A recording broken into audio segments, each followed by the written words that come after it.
Sejam bem-vindos a mais um Book Free Brain 4.8. Passamos aí pelas páginas 713 até 801.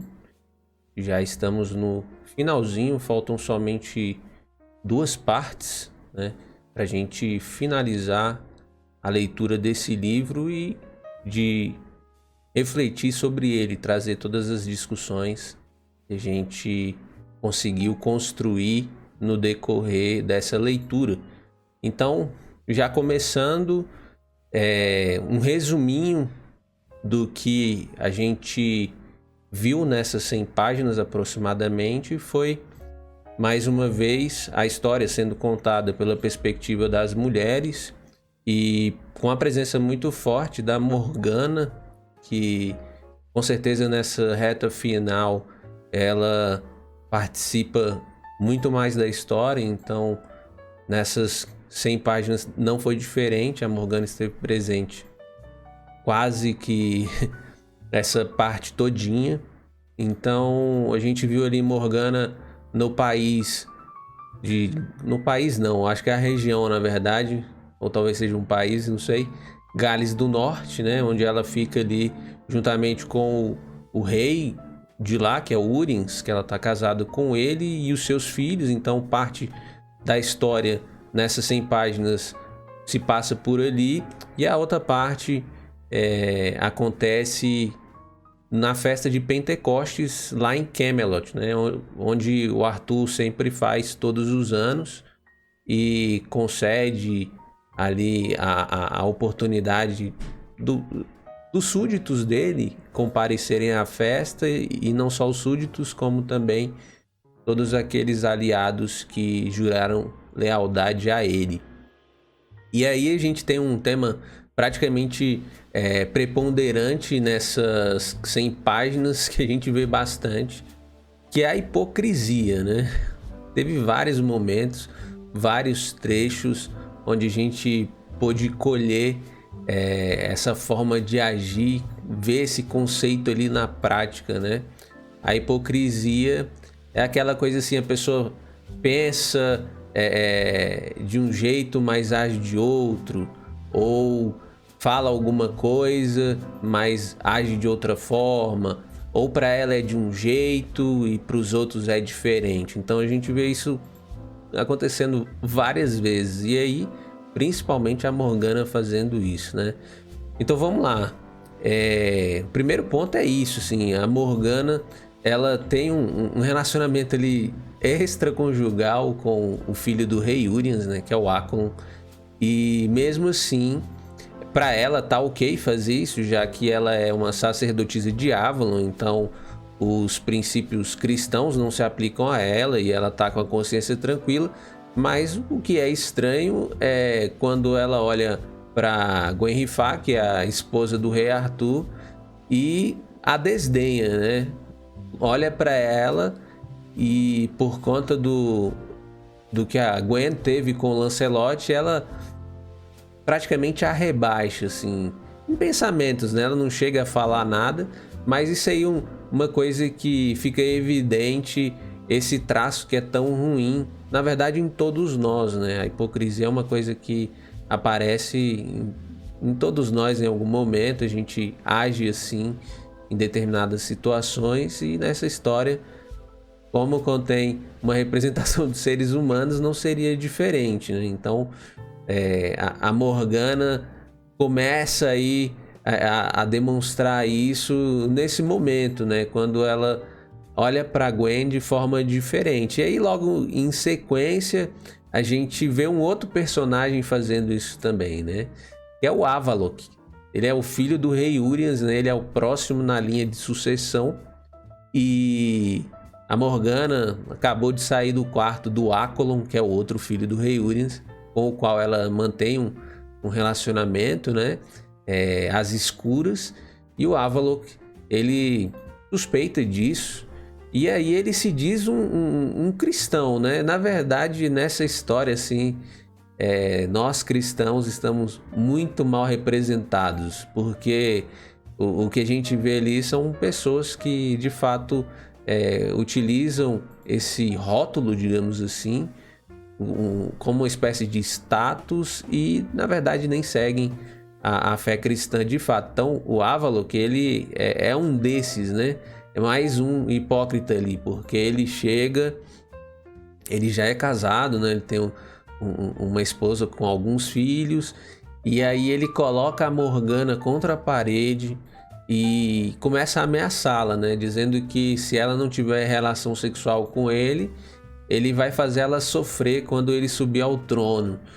E na verdade ele não sabe de muita coisa, assim, ele só suspeita, mas ele faz isso com ela, com essas más intenções. E mais uma vez esse tema da hipocrisia pairando, né, na história das Brumas de Avalon. E aí a outra coisa assim que é engraçado, mais uma vez voltando a Morgana, né, nas 100 páginas anteriores, quando a Morgana estava em Avalon, ela, conversando com a Niniane, diz com total certeza assim, que nunca assassinaria por Avalon. E na verdade, logo após esse confronto que ela teve com o Avalok, ela mudou de ideia rapidinho, né? Já que ele poderia colocar ali tudo a perder, né? Trazer às claras o relacionamento dela com o Acolon, né? Então, diante dessa situação, aí a Morgana mudou de ideia muito rápido e já abriu uma exceção ali. E aí ela começa a tramar como que ela faz para tirar a vida de Avalok, né? E o que é pior, uma coisa que também nós fazemos com frequência, até muitas pessoas, algumas mais do que outros, né? Que é, diante de uma situação que não é aceitável, buscar justificativas para torná-la aceitável. Então a Morgana faz isso também. Ela disse que não mataria por Avalon, nem por Avalon, né? Ou seja, ela colocou numa instância máxima, assim, uma condição que ela não quebraria de jeito nenhum, não teria como quebrar, mas bastou ficar ameaçado de alguma forma e ela abriu essa exceção. E aí ela justifica essa ação dizendo que é pelo bem do culto antigo, né? Pelo bem das práticas que fazem parte das práticas que ela executa, né? Dentro da fé dela. E ela justifica assim. Então o Avalok acaba morrendo, né? O que faz com que o Acolon suba ali na linha de sucessão. E a Morgana saiu, de certa forma, impune, né? Então aquilo que ela fazia às escuras não veio à tona. E aí uma outra coisa interessante também que a gente viu nessa história aí tão longa, a protagonista não, uma personagem muito importante que era a Viviane e a forma como ela se relacionava com os outros, né? A Viviane, ela sempre estava ali tramando, buscando de alguma forma colocar novamente Avalon no mapa, né? Já que Avalon tá ficando esquecida e ela tinha uma forma de agir meio sem escrúpulos, né? Então Viviane, ele tramou para que a Morgana tivesse um filho com o próprio irmão, né? E aí a gente vê a Morgana agora, no final dessa história, agindo de forma não muito diferente da Viviane. Então a Morgana já começa a pensar ali como que ela pode utilizar o Acolon nessa história, né? E ao mesmo tempo ela começa a tramar contra o próprio irmão, pensando ali como que ela pode destituir o Arthur do trono e colocar o Acolon no lugar. Então não tem outro jeito, né? Ela começa a tramar a própria morte do irmão. E aí, para uma pessoa que lá atrás falou que não mataria nem por Avalon, rapidinho ela mudou de ideia e aí abriu duas exceções, né? Tanto o filho do marido quanto o próprio irmão. Mas tem algumas coisas também que são interessantes assim na Morgana, que ela, apesar dessas posturas contraditórias, ela também age com coragem, de certa forma, né? Então, nessa história ela é uma mulher de coragem, onde ela muitas vezes coloca ali a fé dela, não nesses momentos anteriores que a gente comentou sobre o Avallac'h, né? Mas em alguns momentos ela coloca a fé dela acima de tudo, né? E chega a enfrentar o próprio rei. Tudo bem que ela é irmã dele, né? Então ele ia dar uma aliviada para ela de certa forma, mas ela não se importa, levanta no meio de um jantar lá e fala um monte de coisas, e no intuito de defender a própria fé, né? De defender ali os ritos que eram executados em Avalon, e ela realmente está muito indignada com o Arthur, já que o Arthur se debandou, né?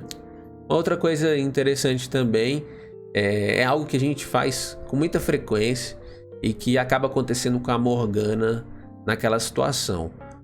Bom, muitas pessoas olham para ela como uma feiticeira, uma bruxa, e aí tem um momento onde está acontecendo os jogos que são promovidos na festa de Pentecoste, né? Então tem batalhas simuladas, algumas coisas com cavalos, e enfim, as pessoas se enfrentam, né? Geralmente os guerreiros ali daquela corte. E aí a Morgana tá lá assistindo e por alguma razão a atenção é chamada para ela, que eu não me lembro agora, e aí alguma pessoa grita lá de longe, né? Bruxa, meretriz, coisas assim. E aí a Morgana fala para Morgause que ela não se importou com isso, né? Que ela não sentiu nada. Mas nas páginas seguintes, o que a gente percebe é que ela ficou afetada, né? Então, qual a relação que a gente faz com nossos dias de hoje com relação a isso? Muitas vezes a gente diz que não se importa com o que os outros dizem de nós. E isso não é necessariamente verdade, né? A gente não se importa com algumas coisas, elas nos atingem com menos potencial agressivo, digamos assim. Mas geralmente a gente se importa sim. E naquele momento a Morgana quis demonstrar que ela era forte de alguma forma, né? E ela não era atingida por esse tipo de situação. E o que a gente viu é que não, né? Então muitas pessoas fazem isso também, de às vezes ao invés de encarar, dizer que ficou magoado, ou de até falar com a outra pessoa para ela mudar a atitude dela, né, com relação a alguma questão, ela fala, não tô nem aí, quando no fundo tá muito aí. E isso é ruim, né? Porque isso traz consequências ruins, dependendo se essa situação se repete várias vezes. E aí, em sequência, uma coisa que acontece também nos jogos é o Gwydion, filho da Morgana com Arthur.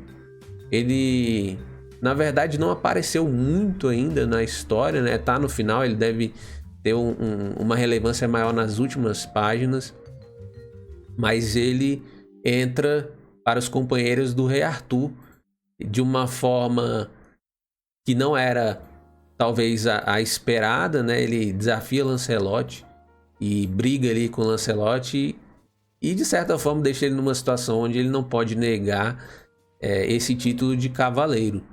E a gente não sabe ainda, né? É importante ressaltar porque a gente não faz nem ideia do que... Eu não faço ideia do que ele tá tramando no final das contas ali.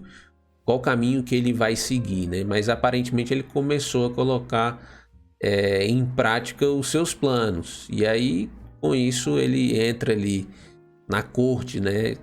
Necessariamente agora. Outro ponto que é importante destacar também é que, de repente, quando eles vão para a sala onde está a Távola Redonda, eles chegam lá e encontram estandartes, né? São bandeiras ali, de certa forma, e estão com desenhos insultando, né? Tanto a Gwen, o Arthur, o Lancelot e a Morgana. E aí ficou um mistério, assim. Até agora a gente não dá para fazer ideia de quem fez isso e por quê. Mas ali a gente vê que é retratado essa relação, né? Esse trio aí entre a Gwen, o Arthur e o Lancelot, né? Então isso nunca foi segredo, né? Toda a corte estava sabendo, então alguém foi lá e fez um desenho em referência a isso, de certa forma também insultando a Morgana, né?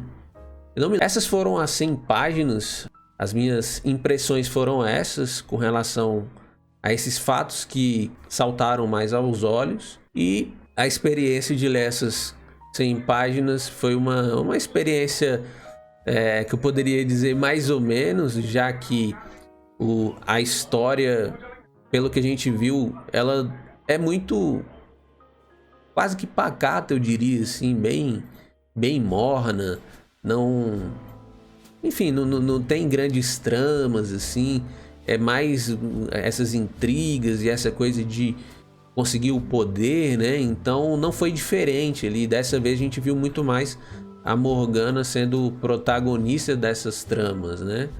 E eu acho que o livro vai continuar, né? Não tem como ser diferente, já que tá no finalzinho, vai continuar com esse pace, digamos assim. Então é isso. Book of Brain 4.8 fica por aqui. Até mais.